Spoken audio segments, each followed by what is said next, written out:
Estamos na quarta profética, um tempo profético. Acho que todo mundo já entendeu. Eu acredito que está virando uma chave na nossa cabeça de que você é profeta, você é boca de Deus. Você é profeta nesse tempo. Profeta é aquela pessoa que Deus levanta para falar em nome dEle. E você é filho dEle, você é filho de Deus. Então, você é boca dEle hoje. Então, pode não ser como era antigamente. Você pode não ter uma visão do futuro, mas você, como filho de Deus, precisa abrir a sua boca e profetizar. Bênção para a sua casa, bênção para a sua vida, bênção para a sua família. Bênção, abra sua boca e profetiza. E desde a semana passada nós estamos estudando e aprendendo a respeito do profeta Elias. Então, em 1 Reis, capítulo 17, vamos a partir do versículo 8, aprender sobre tempo de ser cuidado por Deus. É tempo de ser cuidado por Deus. Deus te trouxe aqui nessa noite porque há um tempo em que Ele quer cuidar de você e quer levar você a cuidar de outras pessoas, porque Ele nos fez para ser cuidado e cuidar. Vamos receber e vamos dar. Amém, igreja? Então, em 1 Reis, capítulo 17, a partir do versículo 8, diz assim: Então a palavra do Senhor veio a Elias dizendo: Levante-se e vá a Sarepta, que pertence a Sidom, e fique por lá. Ali ordenei a uma viúva que dê comida para você. Se a gente lembrar um pouco da semana passada, nós vamos lembrar que Elias foi boca de Deus, profetizou uma maldição sobre Israel de seca, por causa de Acabe, um rei que fez o que era desagradável a Deus. Ele desagradou a Deus, ele foi um dos reis que mais fez coisas perversas, e Deus não se agradava dele. Então, Elias abriu a boca dele, profetizou contra Acabe, e Deus levou Elias para o esconderijo, onde naquele esconderijo Deus enviava corvos para alimentar Elias. E por um tempo Elias ficou naquele esconderijo, mas a seca chegou até Elias.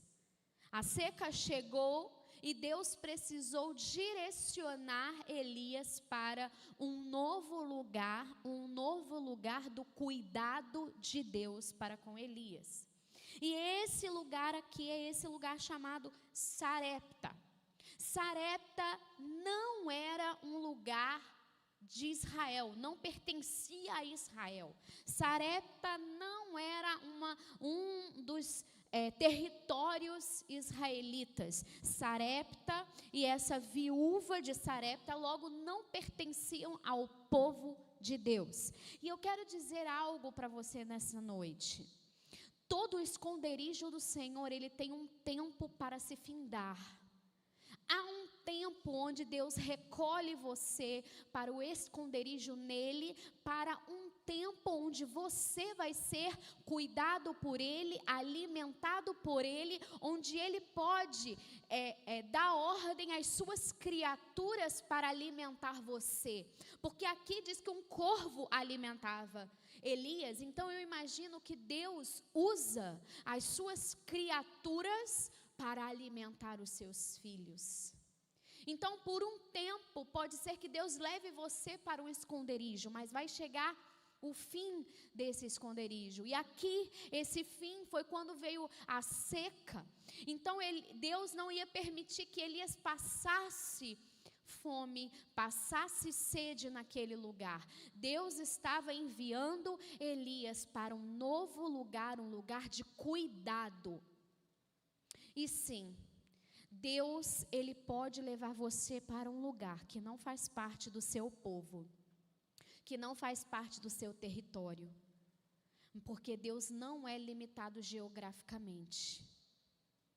Deus pode levar você para um lugar desconhecido e vai usar desconhecidos para cuidar de você, porque Deus quer cuidar de você e Ele não vai limitar a si mesmo geograficamente, mas Ele vai querer que você seja alimentado, cuidado, protegido, guardado nesse tempo que Ele tem com você. O tempo do esconderijo é um tempo de alimento, e eu posso dizer assim, contextualizar que o tempo do esconderijo é o tempo em que eu e você ficamos muitas das vezes só você e Deus, só eu e Deus.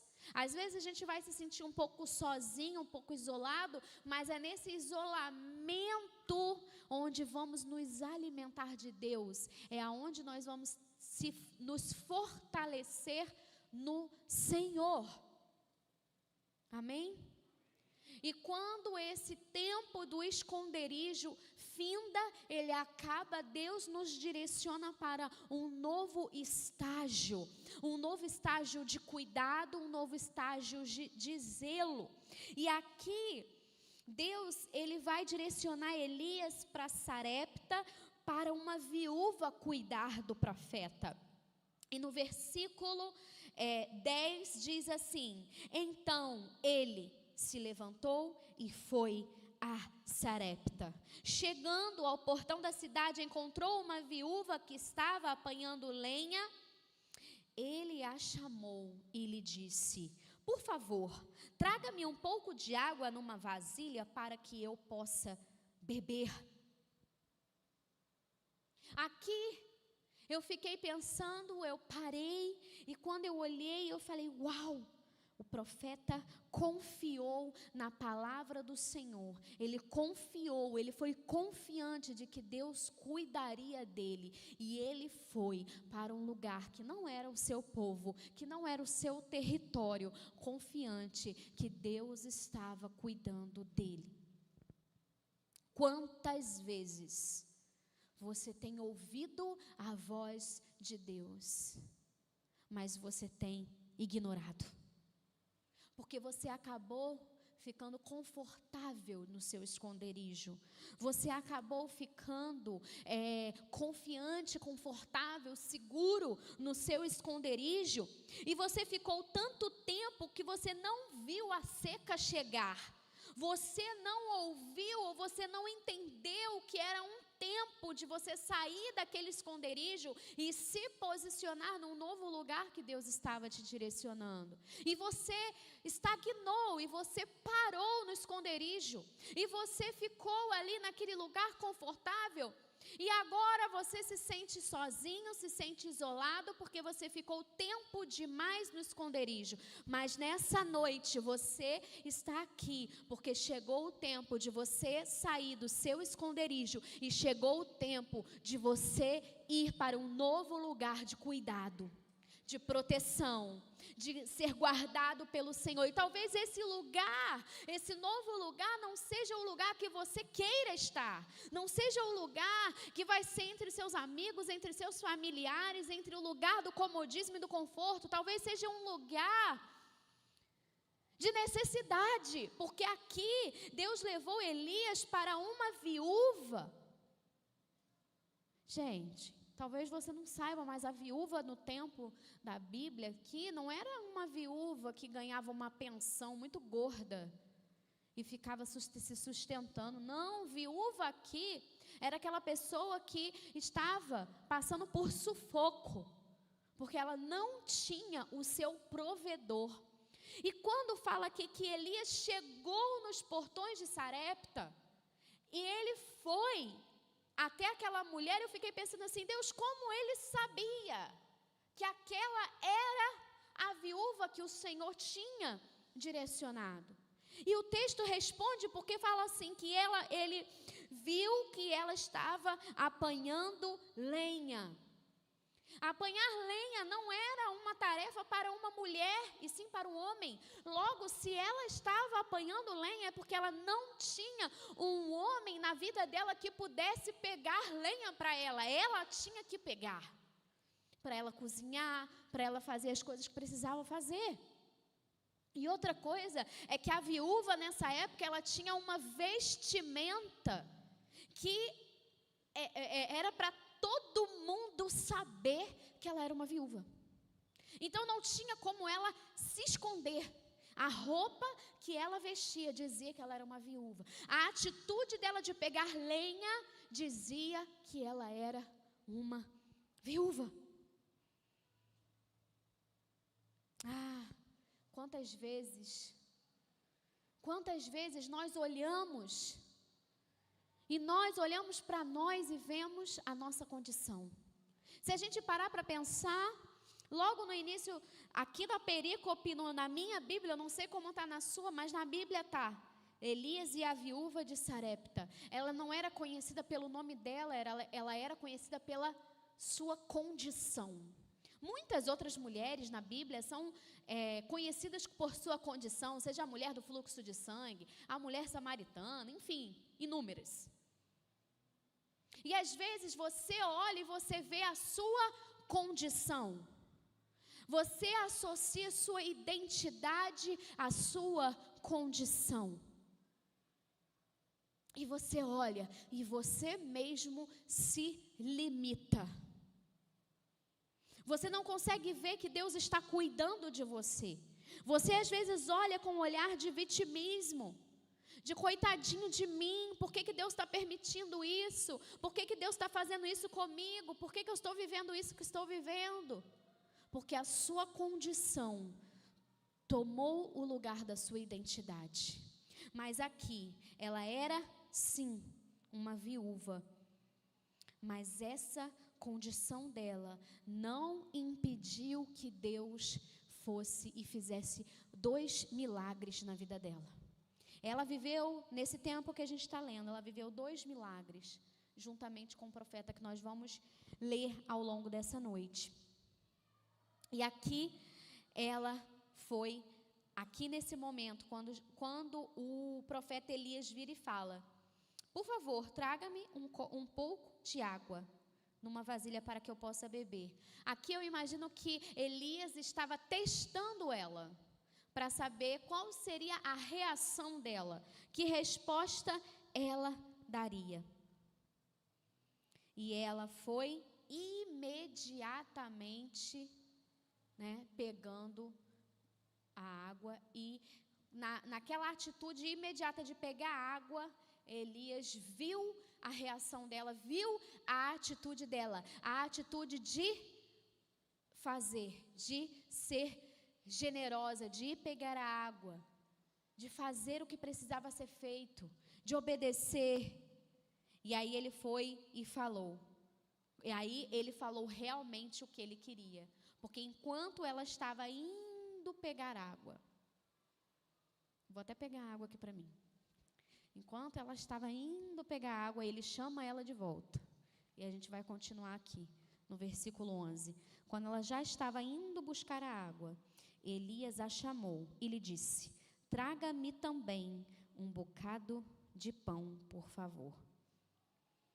Porém ela respondeu: tão certo como vive o Senhor seu Deus, não tenho nenhum pão assado, tenho apenas um punhado de farinha numa panela e um pouco de azeite num jarro. E como você pode ver, apanhei 2 pedaços de lenha e vou preparar esse resto de comida para mim e para meu filho. Vamos comer e depois morreremos de fome. Aqui, ela está sendo verdadeira. Ela está sendo ela mesma. Ela deu uma resposta totalmente sincera para o profeta. Muitas vezes, Deus levanta pessoas dispostas a te ajudar, a me ajudar. Mas o que impede de nós sermos ajudados é que a gente não é verdadeiro. A gente quer maquiar a situação difícil que a gente está passando. A gente não quer falar que a gente está à beira da morte. A gente quer mostrar algo que a gente não vive. A gente não quer admitir que estamos passando fome, passando necessidade. A gente não quer admitir que nós estamos à beira da morte. A gente não quer admitir que a gente está à beira de um colapso nervoso. A gente não quer admitir. A gente não quer admitir que nós já estamos tão fartos, tão cheios, tão que, eu não aguento mais. Não. Não, ninguém pode saber. Deixa eu passar a maquiagem. Deixa eu ajeitar o cabelo. Deixa eu sorrir. Ninguém pode saber. O que vão pensar de mim? O que vão dizer de mim? Ninguém pode saber. Mas aqui, a mulher, ela não se preocupou. Ela não se preocupou em... Obrigada. Ela não se preocupou em maquiar a situação dela. Ela foi ela mesma. Ela foi direta. Ela, olha, profeta, olha, querido, diante de Deus, eu não tenho pão. Na verdade, eu só tenho um pouquinho de farinha, um cadiquinho de azeite que eu vou fazer para mim e para o meu filho, e depois disso passaremos fome, morreremos de fome. Eu não tenho. E na época, se você concordar comigo, estava sem chover. Em Lucas 4, 25 diz que foram 3 anos sem chuva. Então, foram 3 anos de seca. 3 anos que não tinha plantação. Então, essa mulher, ela estava vivendo o que eu acho que grande parte das pessoas estava vivendo. Um tempo de seca, um tempo que não tinha comida. Não tinha o que se fazer. Então, ela foi honesta com o profeta. E nessa noite, eu convido você, seja honesta com Deus. Porque às vezes, nem para Deus a gente quer dizer o que a gente sente, o que a gente pensa, o que a gente está vivendo nesse momento. A gente não quer. É como se a gente falasse e só porque a gente falou se tornou real. Quem já viveu isso? Não vou falar porque senão vai se tornar real. Mas independente se você falar ou não, o que você está vivendo é real. Está acontecendo na sua vida. O que você está sentindo, o que você está pensando, seja coisas ruins ou não, eu não sei o que está acontecendo na sua vida, mas é real. E eu quero dizer uma outra coisa para você. Quem não confessa tentação, confessa pecado. Quem não confessa que está difícil,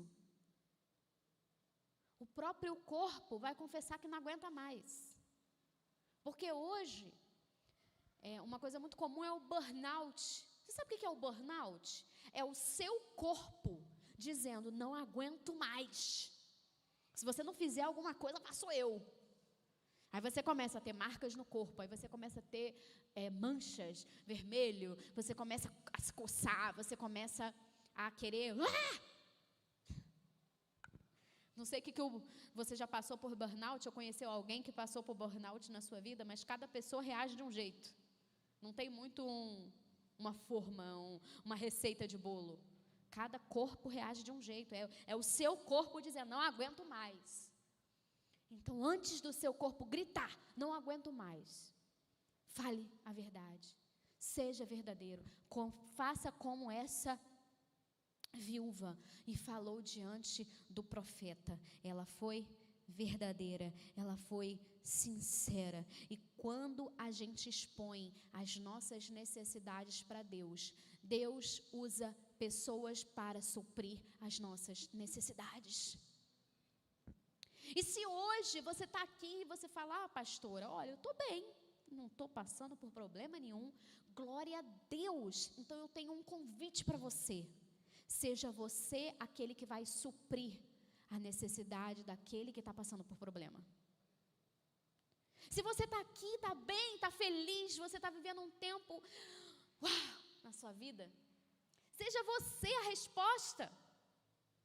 Assim como Elias chegou para essa viúva que estava vivendo um tempo difícil. E ela falou isso, e Elias disse a ela. E eu quero dizer que essa fala de Elias é uma fala difícil.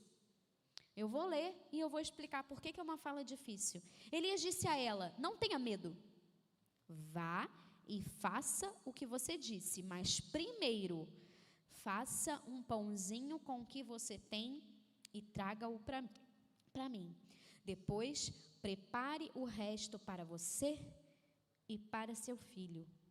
Porque assim diz o Senhor, Deus de Israel, a farinha da panela não acabará, e o azeite do jarro não faltará, até o dia em que o Senhor fizer chover sobre a terra.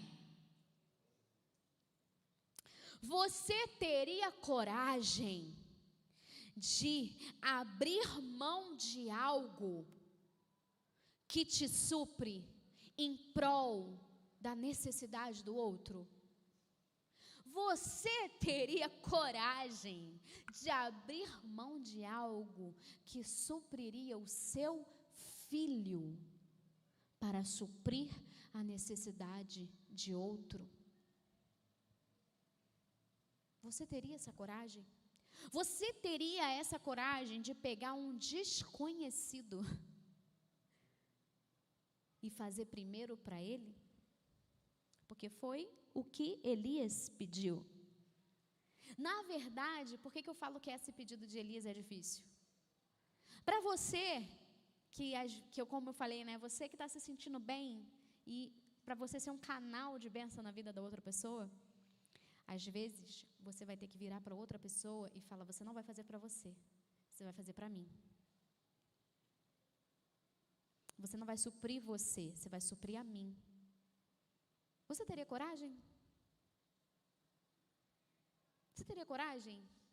Sabendo que aquela pessoa está passando necessidade, sabendo que ela e o filho não têm mais nada, a não ser um pouquinho de farinha, um pouquinho de azeite. Virar para ela e falar, você não vai fazer para os seus filhos, você não vai fazer para o seu filho, você vai primeiro fazer para mim? Mas por que ele fez isso? Porque ele sabia quem ele servia. A viúva não sabia, mas ele sabia. Ele sabia quem ele era. Ele era um profeta. O que eu disse aqui no início do culto? Você é profeta. Você é profeta. Fala, eu sou profeta. Então existe uma porção do milagre na sua vida. Existe uma porção de bênção e de prosperidade na sua vida. E quem semear na sua vida, colherá. Então, não tenha medo de se posicionar como um profeta e falar, faz primeiro para mim. Quantos aqui já ouviram falar, né? Porque eu sou da família sacerdotal, porque eu sou filha de pastor e eu sou uma pastora hoje, então a minha filha faz parte de uma família sacerdotal e quem abençoa um sacerdote é abençoado. Quem já ouviu isso aqui? Pode levantar a mão, gente, quem já viu? É bênção, é verdade. Mas ei, você também é. Você também é sacerdote. Porque a gente fala da família sacerdotal para um entendimento. Que Deus levantou a minha família para um propósito. Que talvez você não tenha sido levantado. Que é cuidar de uma igreja. E há um tipo de bênção e poder nesse propósito. Mas isso não significa que não há sobre você. Então, quando alguém serve você, essa pessoa é abençoada, porque você é profeta, você é filho de Deus. Quem serve você está servindo o filho do rei. Então, não tenha medo de pedir para você. Mas aqui, entenda, Elias estava debaixo de uma direção de Deus. Não queira também você ser como é que fala a palavra? Um autoritário. Não queira ser autoritário e mandar na vida das pessoas. Tem gente que acha que pode mandar na sua vida até escolhendo o feijão que você vai comer. Não, olha, não coma com o Brasil. Com o Brasil não pode. Que isso? Não. Mas se você está debaixo de uma direção de Deus, se você está debaixo de uma palavra de Deus, siga a palavra de Deus. Entre a minha palavra e a palavra de Deus, fique com a palavra de Deus, sempre. Entre o seu achismo, as suas crenças e a palavra de Deus, fique com a palavra de Deus. E saiba, você é profeta, você é filho de Deus e há uma bênção sobre a sua vida. Então, toda pessoa que serve você de alguma forma, a pessoa na escola que te empresta uma borracha, ela está colaborando para aquele momento você fazer algo, um exercício. Ela está sendo abençoada porque você é uma bênção. Então aqui esse pedido é difícil, porque a gente se coloca assim, mas Deus, como que eu vou falar para ela servir a mim primeiro? Meu Deus, eu não posso. Às vezes a gente rouba a bênção das pessoas porque a gente não entende quem a gente é e não entende quem Deus é. Não roube a bênção das pessoas. Seja humilde para entender quem você é, para saber quem Deus é na sua vida e que você é só um canal. É porque às vezes a gente se acha muito. Dentro de nós, na nossa mente, a gente tem uma coisa elevada na nossa cabeça, a gente se acha melhor do que as outras pessoas e a gente fica com dificuldade de ser bênção na vida das pessoas. Então, esse texto me ensina muito, muito. Então, aqui a viúva foi e fez, segundo a palavra de Elias. E olha que glória, assim comeram ele, ela e a sua casa durante muitos dias. Não é um dia. Você tem noção que a viúva falou que só tinha farinha e azeite para uma refeição. Quando ela fez, segundo a direção do profeta, eles comeram muitas refeições. Por vários dias. Não faltou a farinha nem o azeite. A farinha na panela não acabou e o azeite do jarro não faltou. Segundo a palavra do Senhor anunciada por meio de Elias. E aqui eu quero te ensinar, eu não sei se você vai gravar, mas eu acho que depois Débora faz um cortezinho para a gente poder memorizar os 4 Is da obediência. Os 4 Is da obediência. A obediência, ela precisa ser imediata, integral, interna e intrépida. Intrépida, sim, essa palavra existe. Então, imediata, a mulher imediatamente obedeceu. Não deixe para amanhã o que Deus te disse para fazer hoje. Você pode estar atrasando o milagre de Deus na sua vida. Então, a obediência precisa ser imediata. Deus mandou, você obedece. Acabou. Segundo a obediência precisa ser integral. É preciso obedecer toda a direção de Deus. 99% de obediência é desobediência. Precisa ser 100% de obediência integral. Terceiro I, interna. Obedecer não tem nada a ver com entender ou com concordar. Obedecer é apenas se submeter. A viúva de Sarepta se submeteu à palavra do profeta e ela viveu um milagre. Milagre não se explica, se vive. Amém?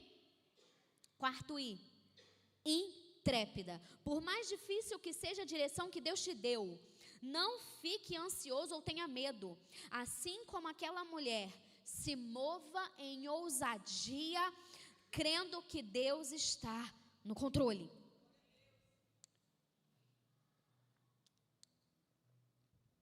Versículo 17. Depois disso, o filho da mulher, dona da casa, adoeceu. E a doença dele se agravou tanto que ele morreu. Ele morreu. Então a mulher disse a Elias: o que foi que eu fiz a você, homem de Deus? Você veio aqui para trazer à memória a minha iniquidade e matar o meu filho? Elias respondeu: dei-me o seu filho.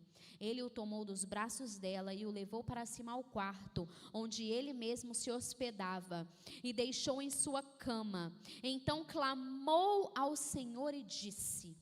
Vou parar aqui só para você entender uma coisa. O profeta, ele não orou: Senhor, ressuscita esse menino. Não, ele clamou. Sabe qual a diferença?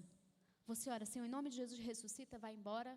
E aí Deus não ressuscita, você fala assim: porque não foi da vontade de Deus. Clamar é você insistir, é você suplicar, é você orar, gastar tempo, investir tempo, é orar, clamar, é você insistir em oração.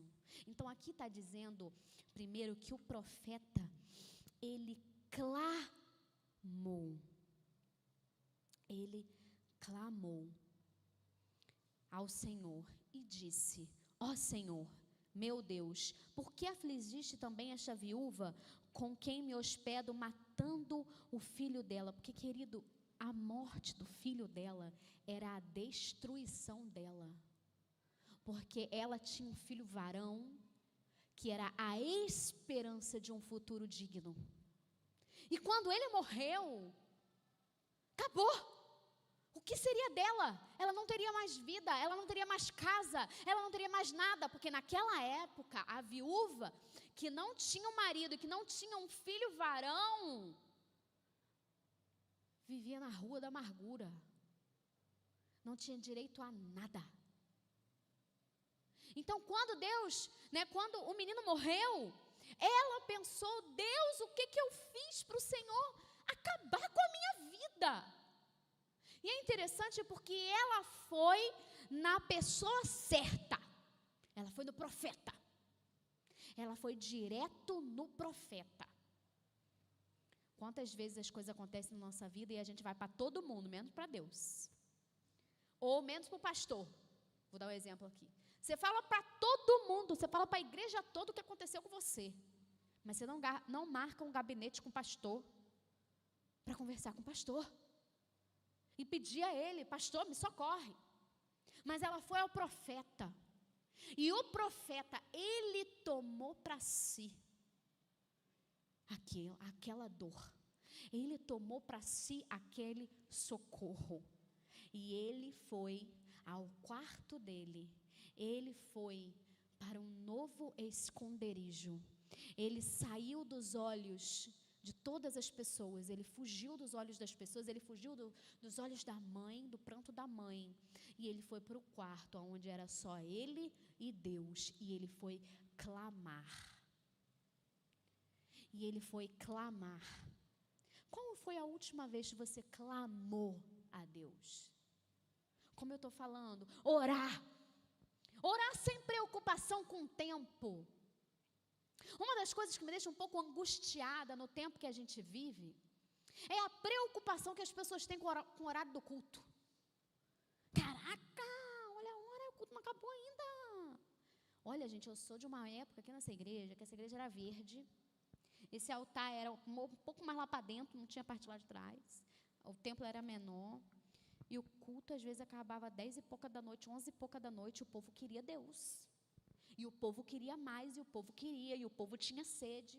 Tinha gente que o culto começava às 6 horas, ia até 8, depois de 8, às 10, e tinha gente que vinha às 6, ficava no de 8, saía 10, não queria ir embora. Queria Deus. Mas hoje, as pessoas não.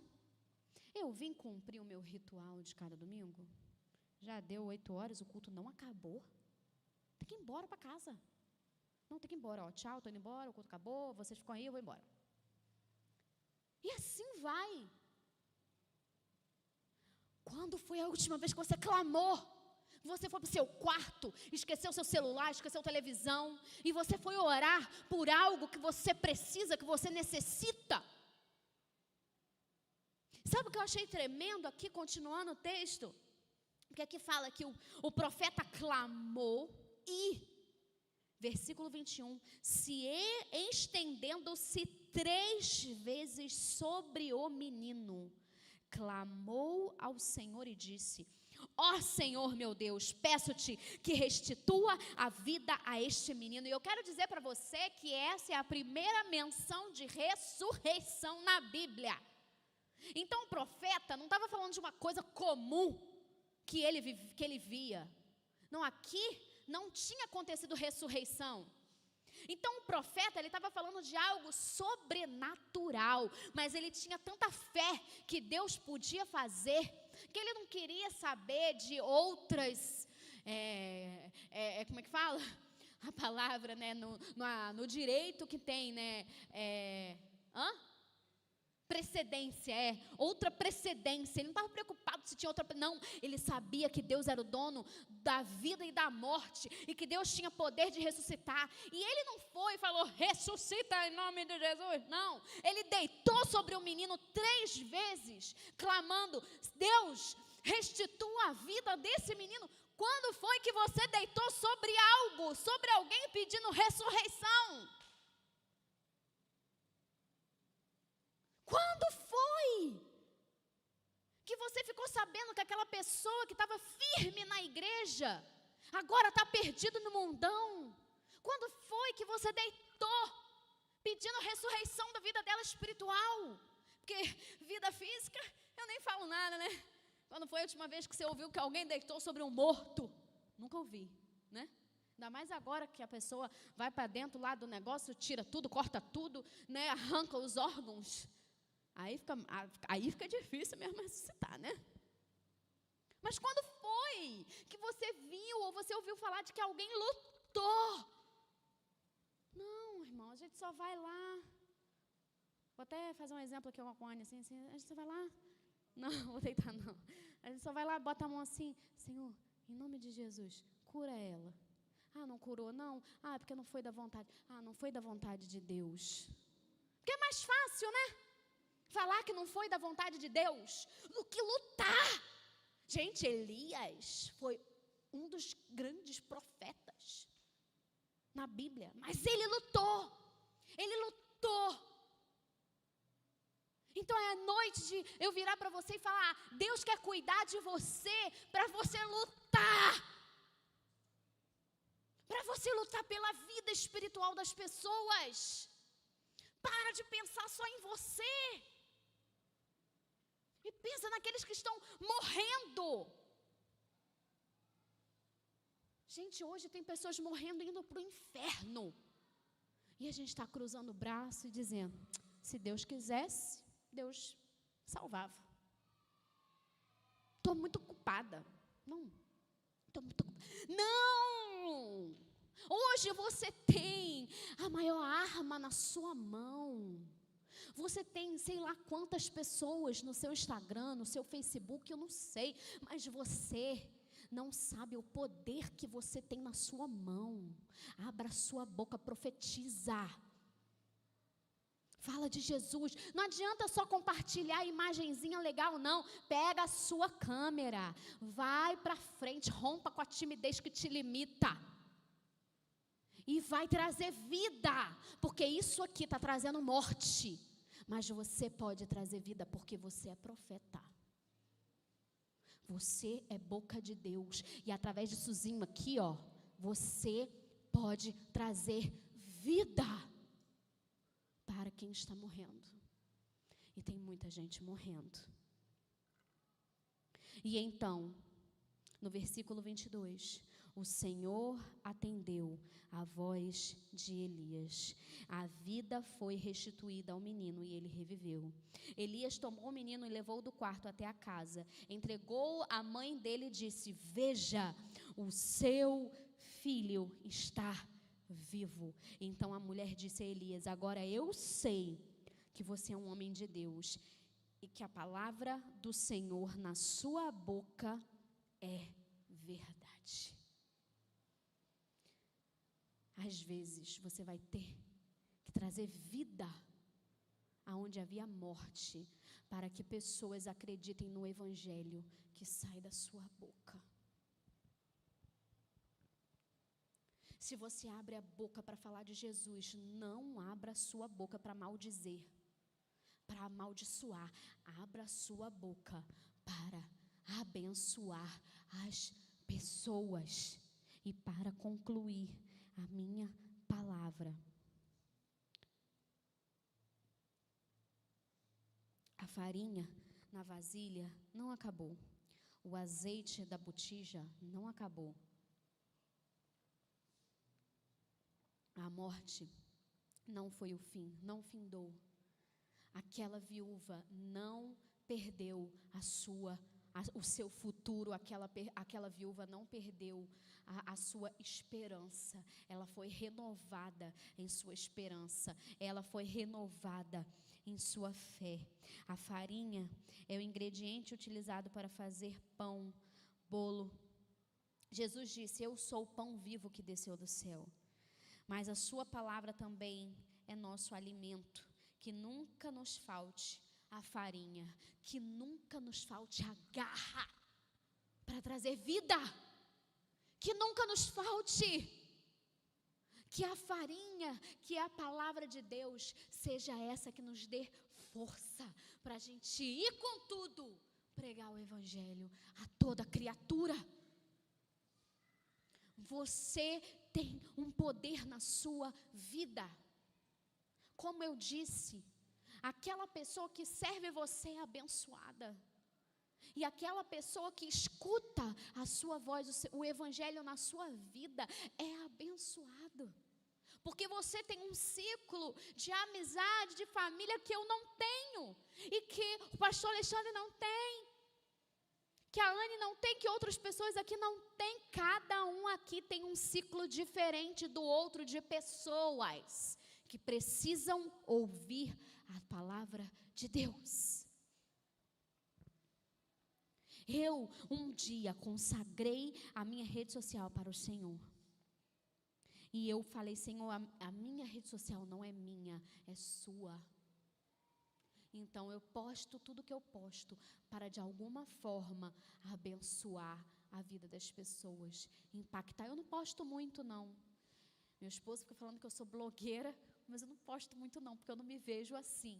Mas quando eu posto, existe uma intenção, existe uma intencionalidade de abençoar aquela pessoa que está vendo meu story ou o meu feed. A palavra de Deus e a unção do Espírito é a maior provisão que Deus já nos deu. E é a maior provisão que você pode dar para alguém. É a palavra de Deus e o Espírito Santo. Você tem orado pelo que tem acontecido em Israel? Você precisa orar por Israel.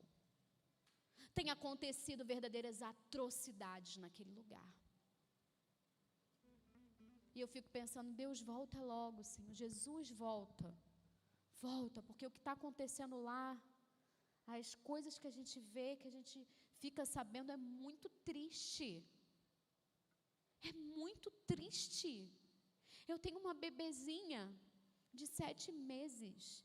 Você imagina decapitar 40 bebês. Isso é o que se contaram. Imagina que isso não se encontrou, que isso não contou. Um arrastão de estupro.